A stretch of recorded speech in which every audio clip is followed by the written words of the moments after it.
All right, my first guest tonight, a brand ambassador, a food blogger, author, appears on TV. Of course, the founder of Hardcore Carnivore brand. Let's go ahead and race to the hotline. And welcome back, friend of the show, Jess Pryles joining me here. Jess, how are you? Okay, all right. I'm a little aggressive. What can I tell you? Jess, how are you? Hey, how are you, Greg? I was a little quicker on my intro than I thought I was. I've got a little phone ringy ding there, but we're all set. How's life? Okay. Life is great. Life is busy. Life is constantly hustling, and I love it. Because I don't remember, I think the last time you weren't, but do we have congratulations in order for being engaged? Yeah, but we have more congratulations in order on being a business owner. Yes. That's what we're here to talk about. That's right. Hey, have you ever, I just did a open on my new found, 15 years ago, I was in Indiana. Have you ever been to Indianapolis by chance?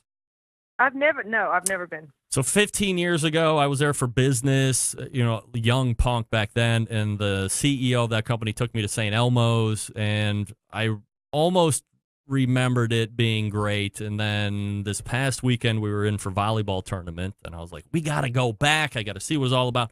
And it was absolutely tremendous. So I don't want to bore you again with the story, especially if you haven't been there. But do you find that it's, hit and miss a lot with some of these bigger steakhouses where expectation continues to build and build? I mean, in my case, it was well over a week or two when we made reservations. Then you're just constantly looking forward to it.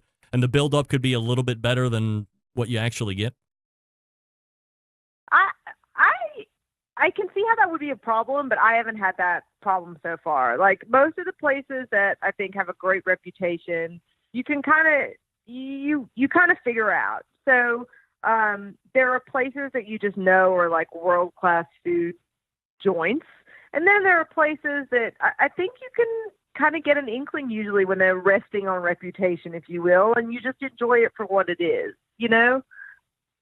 Jess Pryles joining me here on the show, JessPryles.com, HardcoreCarnivore.com, at Jess Pryles, handles on all the social media as well. I don't want to spend an inordinate amount of time on this, but about a year ago, we sat down at NBBQA. We did a big interview about dry-aged meat, and you had just released that huge article. And I just wanted to touch base, a year later, and just get a feel from your aspect on, do you think that dry aging is still a thing, a movement? People want to continue to learn more and more about it, or is it leveled off in your opinion? I mean, it's still obviously going to be around, but do you think it still has the momentum that it did?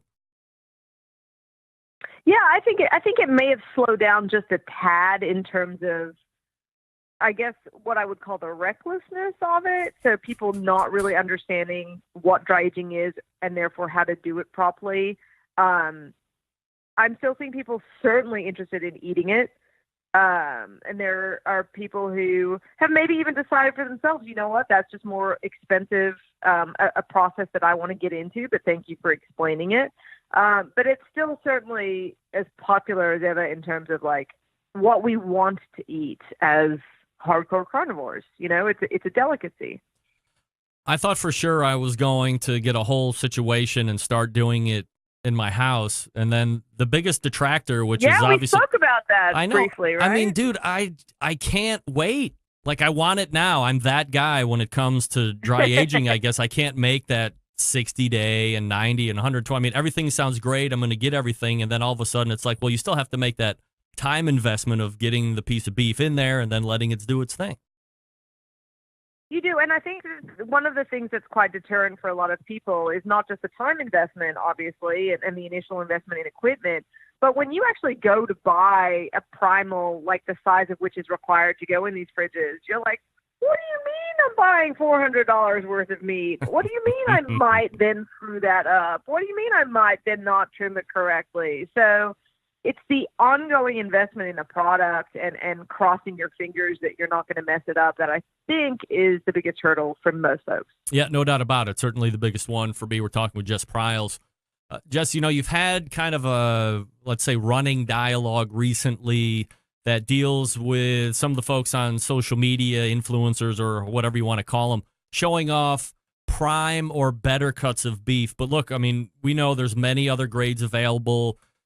Is this a trend that you would like to see not go away, but at least, I guess, in other words, would you like to see select and choice and certified Angus and all these different cuts be encouraged and shown in a lot of these posts as well? Because not everybody has access or the means to get the high-end stuff. So I feel like it's, there's a whole phenomenon they talk about on social media where if you look at like lifestyle influencers, people like, you're not always that happy. You're not always that beautiful. You didn't always just wake up like this. That we're seeing a really edited version of somebody's life that suggests that everything is rosy. And I think we're seeing the same thing in terms of meat on Instagram. And it's funny because Walter the Butcher, who's at Prime and Proper in Detroit, commented on your post talking about this tonight. And Walter's somebody who, he for a living works with extremely high-end meat because that's why you go to a restaurant like that, right? Right. But there's this proliferation of, I guess, influencers, wannabe influencers, micro-influencers, and just people who enjoy sharing photos of their grilling on Instagram. And we only see, like, the prime, the marble, the very luxurious stuff being rewarded, and people automatically assume if it's Wagyu anything, it's better.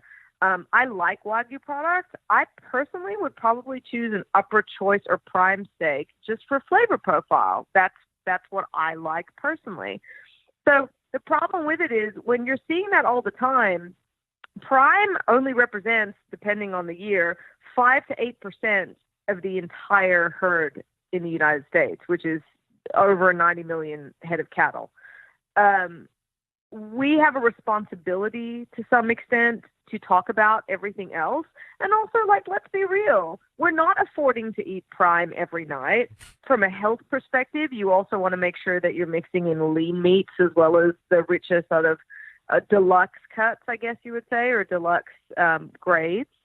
And it's kind of just turning into that thing that they talk about with those other influencers that I mentioned, where it's a really curated fake look at what really goes on. And that's why it's like, hey, I'm eating Whataburger tonight, guys, and I'm going to tell you about it because it's not always these high-end steaks. Like I had tacos tonight, homemade like picadillo with just regular store-bought ground beef. Nothing exciting, but delicious.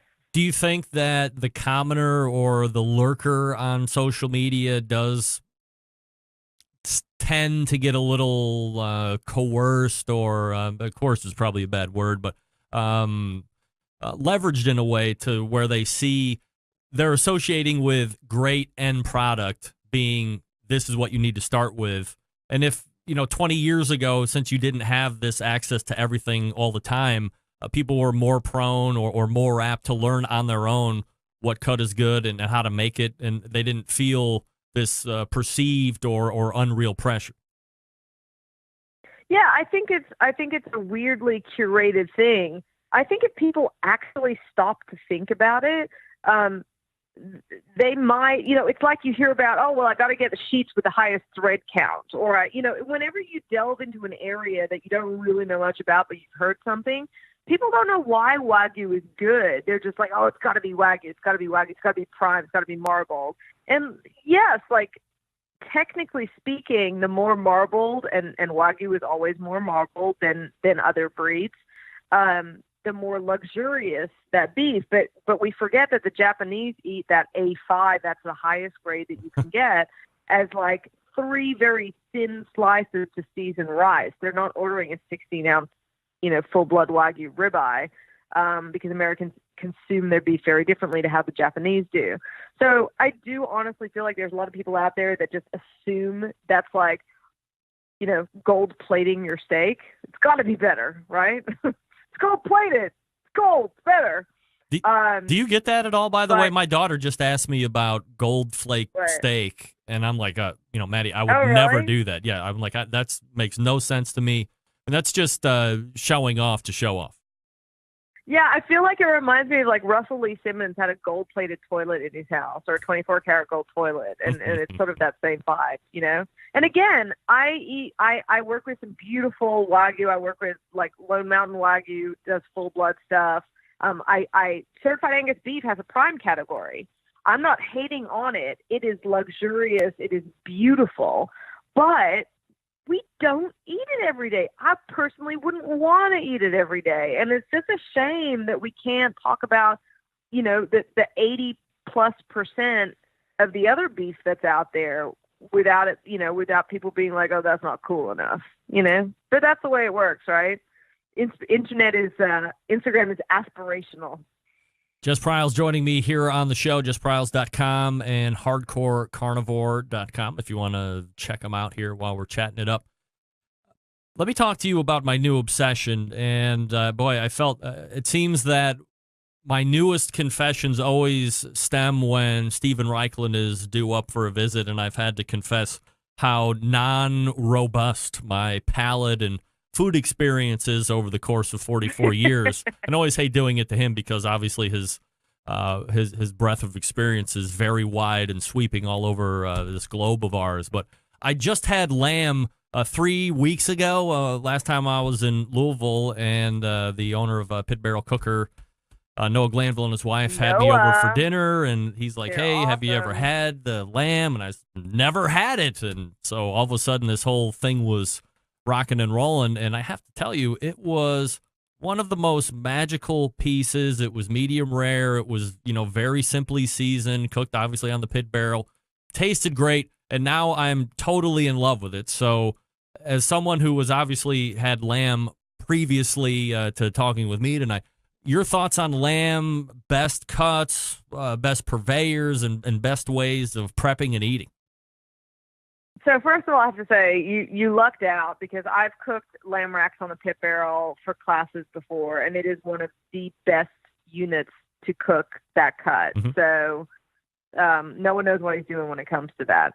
So I grew up in Australia. We eat a lot of lamb. It's a primary protein there, and I feel like a lot of Americans don't really like it because it's got a very gamey note to it, and a lot of the American lamb tastes more to me like beef than lamb because they've de-lambed it, if you will. Having said that, you can get some great Australian lamb at places like Costco, and the two most common cuts you're going to find are rack of lamb, which is basically the loin. It's the same thing as getting a prime rib, for example. It's just the lamb version, or the same as a back strap. It's just got the ribs attached, and that's going to be hot and fast is the best way to cook that, and you want to try and keep it for sure medium rare. And then you're going to find leg of lamb very commonly as well, either boned or deboned or with the bone in. That's traditionally done as a roast. I've just done a recipe where I've smoked it. I got to be honest with you, I do prefer smoked lamb shoulder if you can get it. You can smoke a lamb shoulder treat it just like a pork butt. So you can smoke it to the point where you would let it all break down and then pull it. For me, even though the recipe really, you know, it obviously worked for the smoked lamb leg, and I'm going to post that soon, actually coming up to Easter.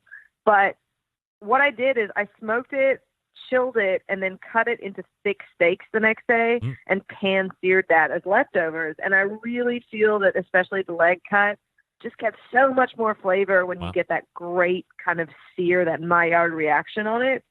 But if you like venison, there's a really, really good chance you'll like lamb, and I definitely encourage you to go out and try it if you haven't yet. Well, now I get to confess to you here on the show. I've never had deer in my life, never had venison, just never been like high on the list. All right, Rampy. You know, lamb's never been high on the list either until I had it 3 weeks ago. So, but I have been a little standoffish because you hear the word gamey thrown around, especially with deer. Lamb just kind of was never on the radar, and it didn't have any gamey notes. But maybe I don't know what the hell gamey is.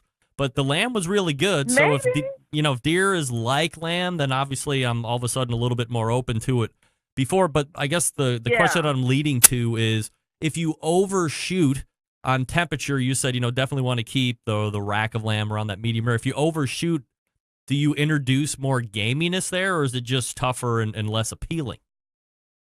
Yeah, it's not necessarily an introduction. It's more, I suppose, an enhancement, so that the aromas associated with that gaminess sort of get more pronounced, and it does have a lot to do with overcooking. But it's such a beautifully tender. I mean, you have to think about it as being veal. So lamb, of course, is infant sheep. And there's actually a middle. There's a little mid sheep meat we call mutton. Lamb is baby sheep. There's a middle bracket called hogget, which is actually done by the dentition of the animal. So we used to determine age of the animal by their teeth, how many teeth had come in. So once it gets its I believe it's their first tooth, it's considered a hogget, not a lamb anymore.